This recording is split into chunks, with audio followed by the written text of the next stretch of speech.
اور چاول چھوٹا ہے، باریک ہے، وزن ہے، تو وزن ہے، کم جگہ میں آتا ہے، تو ظاہر سی بات ہے اس کا وزن زیادہ ہو جائے گا۔ تو ایک اندازہ ہے کہ مد 600 گرام کا ہوتا ہے قریب قریب، اور سا کتنے کا ہوتا ہے؟ 4 مد کا ایک سا ہوتا ہے، 4 مد کا ایک سا ہوتا ہے۔ تو اس میں تو اگر ہم 4 مد ہم کہیں گے، 4 مد کا ایک سا، تو 600 گرام کا ایک مد ہوتا ہے، تو ایسی صورت میں 6 چوک 24، 6 چوک 24 اگر ہم کہیں تو 2 کلو 400 گرام، یعنی قریب قریب 2.5 کلو، تو 2.5 کلو کا ایک سا ہوتا ہے۔ تو یہ ہے آ، سا کی اور مد کی شکل تصویر۔ اس کے علاوہ بھی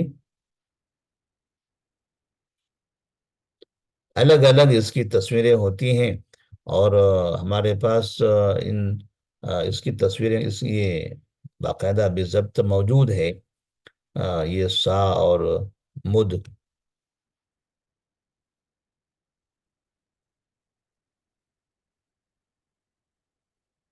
یہ پیمانہ آج کم جگہوں پر استعمال ہوتا ہے، اس کا استعمال زیادہ نہیں کرتے ہیں، اور ہمارے پاس جو یہ پیمانہ رکھا ہوا ہے، ہم نے خاص طور پر اسے اس لیے رکھا ہے تاکہ صدقۃ الفطر اس سے ہم ادا کر سکیں۔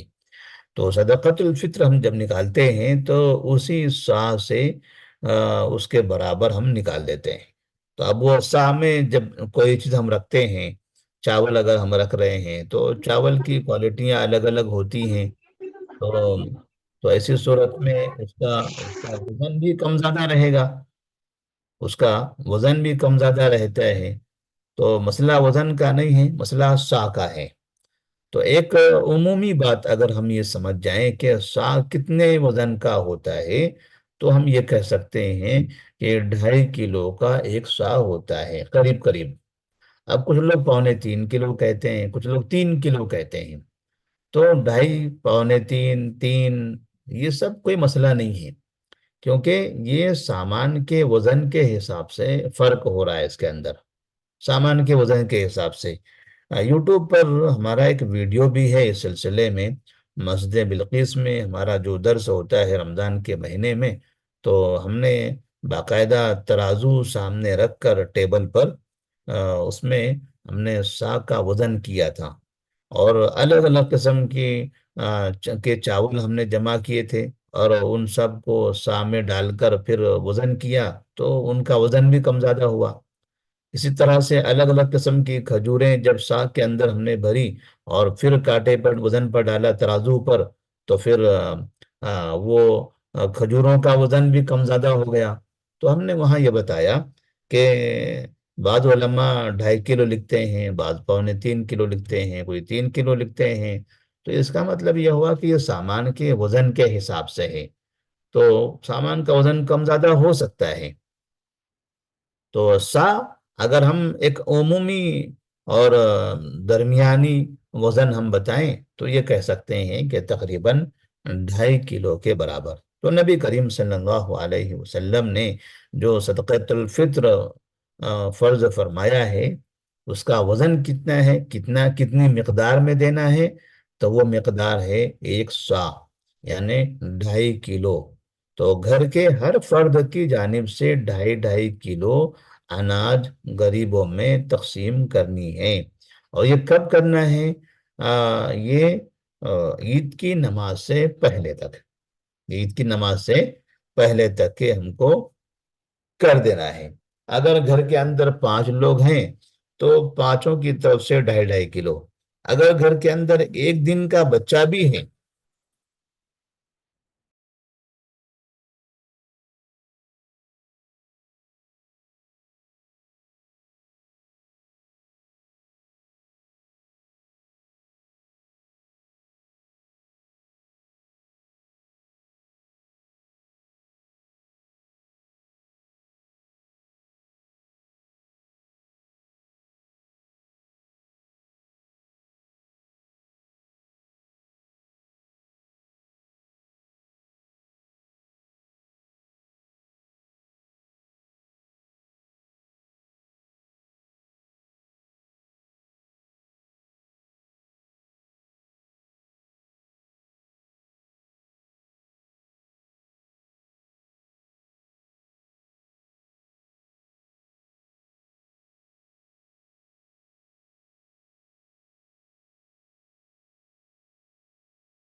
تو یہ صدقۃ الفطر کا مسئلہ اب یہاں پر واضح ہو گیا۔ نبی کریم صلی اللہ علیہ وسلم نے جو صدقۃ الفطر فرض قرار دیا ہے، تو کتنا دینا ہے اور کب دینا ہے، بس یہ دو اہم چیزیں ہیں اس کے اندر۔ اس کے بعد پھر زکوٰۃ سے متعلق یہ مسئلہ ہے عورت کے زیورات کے بارے میں۔ عورت کے زیورات کی زکوٰۃ کا تذکرہ ہم اس سے پہلے کر چکے ہیں، پھر بھی یہاں پر الگ سے ایک عنوان بنایا گیا ہے اس کی اہمیت کے پیش نظر، کیونکہ بہت سی مرتبہ عورتیں زیورات کی زکوٰۃ نکالنے میں غفلت برتتی ہیں، تو ایسی صورت میں انہیں یہ جو حدیث ہے، اس سے پہلے کے دو واقعات بھی بیان کیے گئے تھے۔ سلمہ رضی اللہ تعالیٰ عنہ کا ایک واقعہ ہے، اور اسی طرح سے ایک خاتون کا واقعہ جو اپنی بچی کو ساتھ میں لے کر نبی صلی اللہ علیہ وسلم کے دربار میں حاضر ہوئی تھی، اور اس کے ہاتھوں، اس کی بچی کے ہاتھوں میں کنگن تھے۔ یہ یہ روایت ہے، یہ روایت سنن ابی داؤد اور سنن نسائی کی ہے۔ تو آپ صلی اللہ علیہ وسلم نے فرمایا، پوچھا تھا اس سے، کیا تم اس کی زکوٰۃ نکالتی ہو؟ عبداللہ بن عمرو بن عاص کی یہ روایت ہے، عبداللہ بن عمرو بن عاص رضی اللہ تعالیٰ عنہما سے یہ روایت ہے۔ تو جب پوچھا گیا کہ کیا تم اس کی زکوٰۃ ادا کرتی ہو، اس نے کہا نہیں۔ تو پھر آپ نے کہا، کیا تمہیں یہ خوشی ہے، یہ پسند ہے کہ اللہ تبارک و تعالیٰ اس کے بدلے کل قیامت میں تمہیں آگ کے دو کنگن پہنائے؟ تو ظاہر سی بات ہے، پھر یہ کیسے انہیں پسند ہوگا یہ؟ تو آپ صلی اللہ علیہ وسلم نے گویا یہ بتا دیا کہ اگر کنگنوں کے، چاہے وہ عورت، بڑی عورت پہنتی ہو یا بچے پہنتے ہوں، اس کی اگر زکوٰۃ نہیں نکالی گئی تو ایسی صورت میں پھر اس کے وہ عذاب کا ذریعہ بن جائے گی۔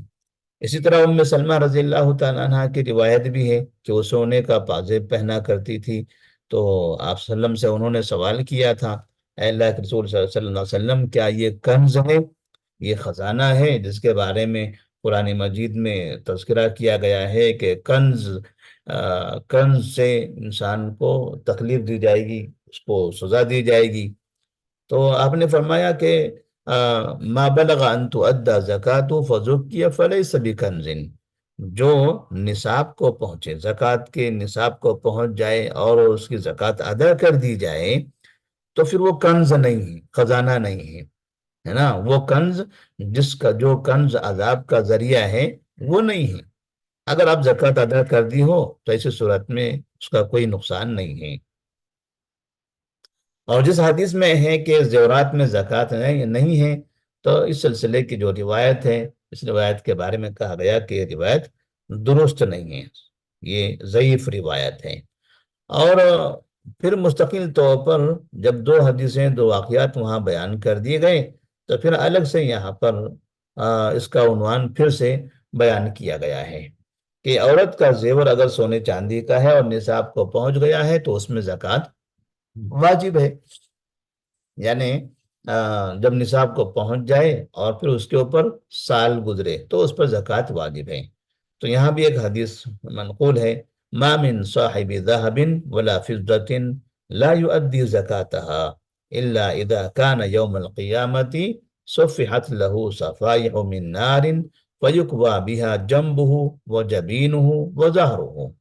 نبی کریم صلی اللہ علیہ وسلم کی روایت ہے، اور یہ حدیث آپ دیکھیں صحیح مسلم میں ہے، صحیح مسلم کا حوالہ ہے اس میں، کہ سونے اور چاندی کا کوئی بھی مالک ہو، سونے اور چاندی کا کوئی بھی مالک ہو جو اس کی زکوٰۃ ادا نہیں کرتا، تو وہ بروز قیامت اس حال میں ہوگا کہ اس کے لیے آگ کی چوڑی پتریاں بچھائی جائے گی، پھر اس سے اس کے پہلو، پیشانی اور پیٹھ کو داغا جائے گا۔ تو